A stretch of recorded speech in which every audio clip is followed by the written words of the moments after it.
இந்த சுதந்திரம் அடைகிற காலத்துல இன்னொரு குரூப் உட்கார்ந்து என்ன பண்ணிக்கிட்டு இருக்கான், 1930 இவன் போயிருவான், போயிட்டாண்டா நம்ம எப்படி நாட்டை பிடிக்கிறது திட்டம் போட்டுக்கிட்டு இருக்கான். இவன்லாம் யாருன்னு கேட்டா ஆங்கிலேயர்களுக்கு கூச்சா தூக்கி தெரிஞ்சவன்.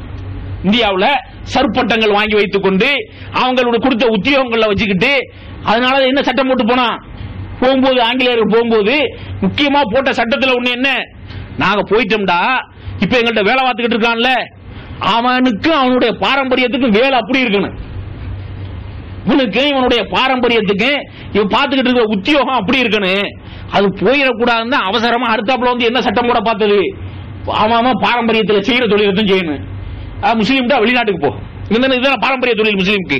ஆரம்ப காலத்துல இருந்து இப்ப வரைக்கும் நீ வெளிநாட்டுக்கு போ, மத்த அவன் தச்சு தொழில் பாக்குறவன் தச்சு தொழில் பாரு, பொற்கொள்ளரா இருக்கிறவன் பொற்கொள்ளரா இரு, விரைவு வெட்டுறவன் விரைவு வெட்டு, அவன் அந்த பாரம்பரியத்துக்குள்ள தொழில் அப்படித்தான் பாக்குறாங்க. சட்டம் கொண்டு போறோம் சொன்னாங்களா, எதுக்குன்னு கேட்டா அப்ப நாங்க கலெக்டரா கவர்னரா அப்படி இருந்துக்குருவோம், இப்படின்னு கொண்டு வர பார்த்ததுக்கான ஒரு திட்டம் தான் அது.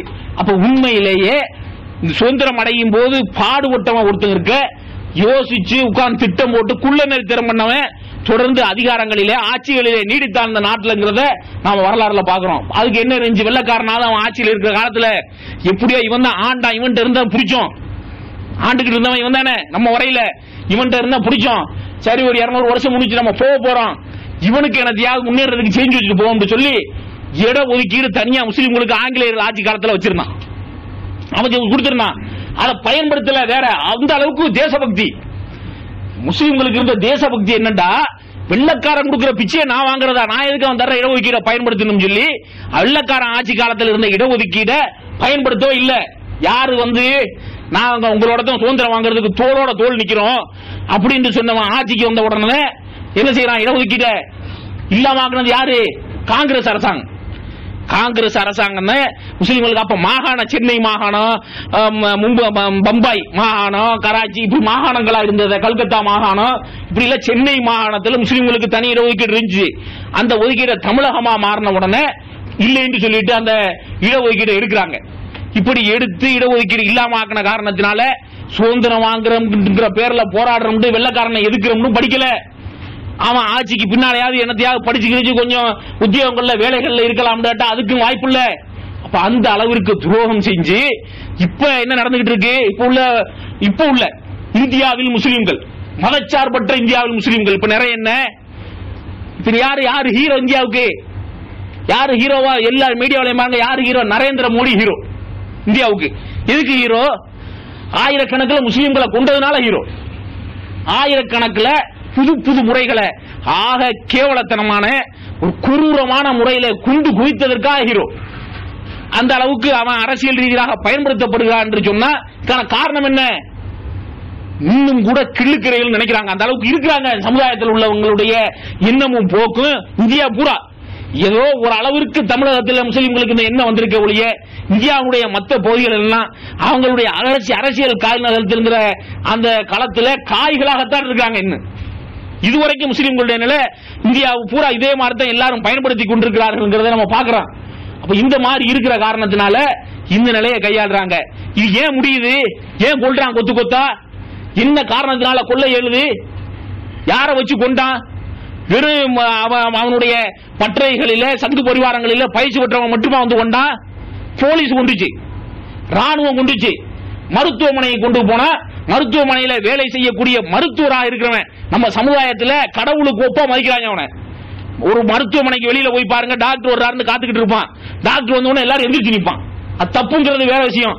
அவன் கொண்டான் மருத்துவமனைக்கு கொண்டு போன குழந்தைகளை, பெண்களை முஸ்லீம்கள் காரணத்தினால யார் கொண்டா, அரசு உத்தியோகம் பார்க்கிற மருத்துவர்கள் கொண்டான் என்பதை நானாவதி கமிஷனுடைய அறிக்கை குஜராத்தில் அப்படி நினைச்சு தெளிவா சொல்லுது.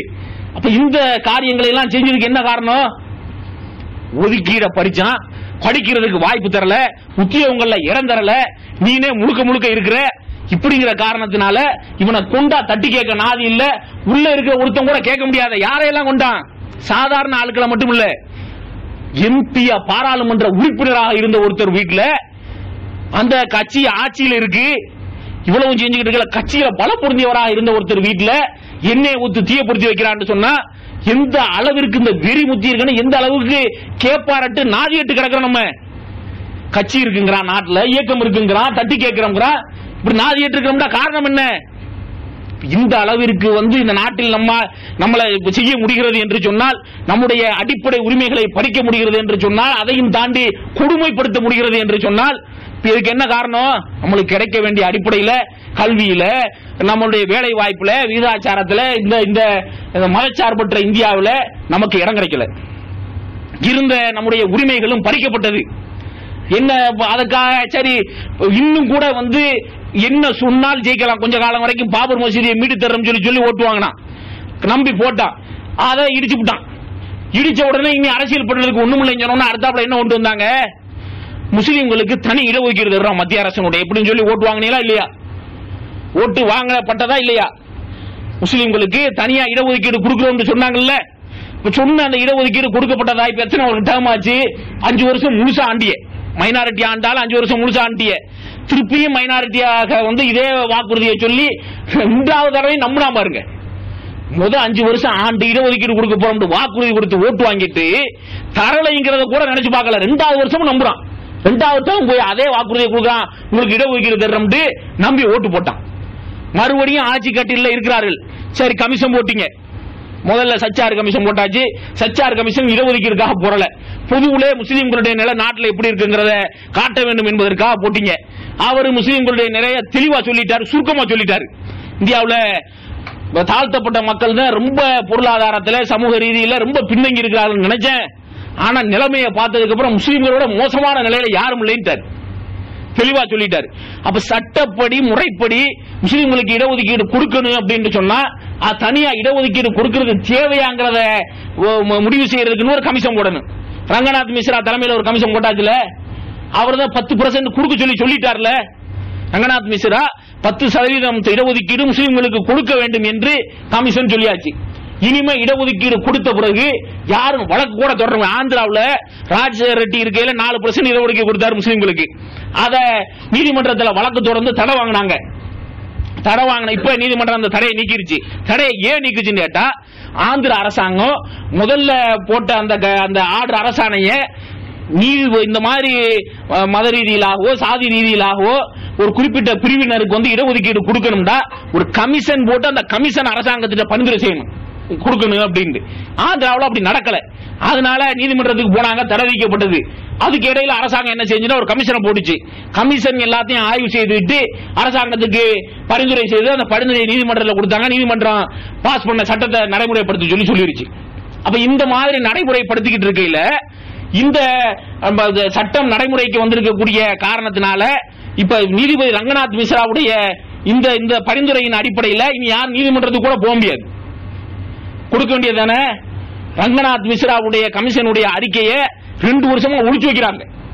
2 ஆண்டுகளாக மக்களுக்கு பொதுவுல சொல்லாம ஒளிச்சு வைக்கக்கூடிய நடைய பார்க்கிறோம். இந்த அளவிற்கு இந்த நாட்டை உருவாக்கி இந்த நாட்டை வேறொருவன் பிடிச்சி அவனுடைய ஆட்சி காலத்தில் இருக்கும்போது இந்த நாடு விடுதலை அடைய வேண்டும் என்பதற்காக தங்களுடைய உடல் உயிர் மூச்சு பொருளாதாரம் எல்லாத்தையும் முழுக்க அர்ப்பணிச்சு தியாகங்கள் செஞ்சு இப்படி ஒரு நாட்டை உருவாக்கி இது உருவான பிறவாது நம்மளுக்கு ஒரு நல்ல வழி கிடைக்கும், நாம இந்த நாட்டில் ஒரு அளவிற்காவது தலை நிமிர்ந்து வாழலாம் என்ற நிலையில் இருக்கும்போது திட்டம் போட்டு கொல்லப்படுகிறோம், திட்டம் போட்டு புறக்கணிக்கப்படுகிறோம், திட்டம் போட்டு வாய்ப்பில்லை எனப்படுகிறோம் என்று சொன்னால் இன்னைக்கு வரைக்கும் இந்தியா முழுவதும் உள்ள முஸ்லீம்கள் தங்களை சுற்றி என்ன நடக்கிறது கூட தெரியாத ஒரு விழிப்புணர்வு உள்ள சமுதாயமாக வாழ்ந்துகிட்டு இருக்கிற காரணத்தினாலதான்.